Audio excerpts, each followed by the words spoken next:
ருசியா பேசுற ருசியா பாக்குற ருசியா சமையல் செய்வியா நீ பசும் பாலையில துவரம் பருப்ப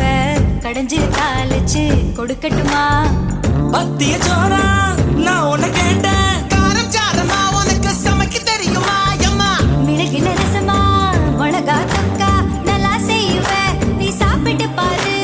நண்டு வறுக்க தெரியுமா கோழி பொறுக்க தெரியுமா ஆட்டுக்கால நசுக்கி போட்டு சூப்பு வைக்க தெரியுமா ஏன் இடுப்பு ஓரமா இருக்குதையா காரமா கண்டு நீயும் முடிச்சுக்கா எடுத்துக்கையா தாராளமா கல்யாணம் தான் கட்டிக்கிட்டு ஓடி போலாமா இல்ல ஓடி போய் கல்யாணம் தான் கட்டிக்கலாமா